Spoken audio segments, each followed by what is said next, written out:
लेकिन मेरे दोस्तों, ये बात याद रखने की है कि शौकिया कुत्ता पालना और घर की फैमिली का एक मेंबर बना लेना, इसकी इस्लाम में बिल्कुल गुंजाइश नहीं है। आज लोगों ने मगरिब के इतने दिलदादा हो गए हैं कि गैरों की ज़िंदगी को देख देख कर उन्होंने कुत्ते को पसंद करना शुरू किया।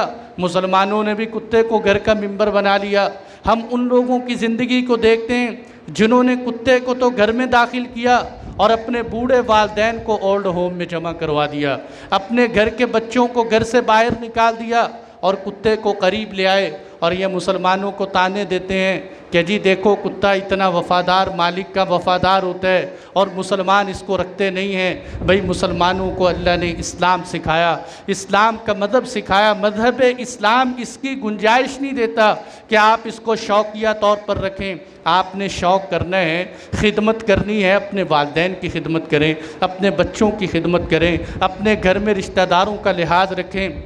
अब तो पता ही नहीं चलता, लोग गाड़ी में चलते हुए सफ़र में अपनी गोद के अंदर कुत्ते का बच्चा बिठाया होता है और कभी करीब बिठाया होता है, पता नहीं चलता कि ये इंसान का बच्चा है या कुत्ते का बच्चा है कि हमने उसको अपने करीब इतना रखा हुआ होता है।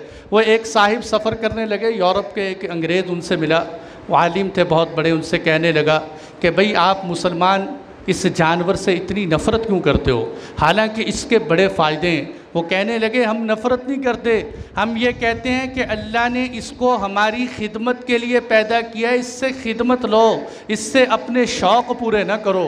हम इसको अपनी खिदमत के लिए इस्तेमाल करते हैं और ख़िदमत इससे ये लेते हैं कि हम इसको क्या कहते हैं कि भाई खेती की खिदमत के लिए इस्तेमाल कर सकते हो और इसी तरह शिकार के लिए इस्तेमाल कर सकते हो, अपने जानवरों की हिफाजत के लिए इस्तेमाल कर सकते हो। और अगर आपके घर में चोरी का ख़तरा है, दुश्मनी का ख़तरा है, तो आप उसकी भी बाज़ उलमा ने गुंजाइश दी है, लेकिन उसमें भी ये करना चाहिए कि घर के बाहर के हिस्से में उसको रखे, घर के अंदर के हिस्से में उसको ना रखे। ये कुत्ते के मुतालिक इस्लामी तालीमात हैं। और इसी तरह इस्लामी तालीमात का एक और उसूल ये है कि आप अलैहिस्सलातु वस्सलाम ने एक मरतबा देखा कि एक शख्स कबूतर के पीछे चल रहा है और वो कबूतर के पीछे दौड़ता हुआ जा रहा है। आपने उसको देख कर ये अल्फाज फरमाए, शैतानुन यतबअ शैतानतन, के शैतान शैतान के पीछे दौड़ रहा है, शैतान शैतान के पीछे दौड़ रहा है। यानी आपने कबूतरबाजी को इतना नापसंद फरमाया कि कबूतर उड़ाने वाले को भी शैतान कहा और उस कबूतर को भी शैतान कहा। उलमा ने लिखा है कि कबूतर को शैतान इसलिए कहा कि शैतान इस कबूतर के ज़रिए इसके गुनाह में पड़ने का आदी बन गया।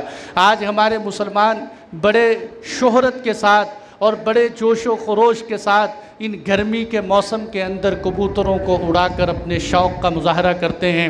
और अल्लाह के नबी सल्लल्लाहु अलैहि वसल्लम ऐसे उड़ाने वालों को शैतान कह रहे हैं। और वैसे भी आप गौर करें कि इसमें कबूतरबाजी के अंदर कितने नुकसानात हैं।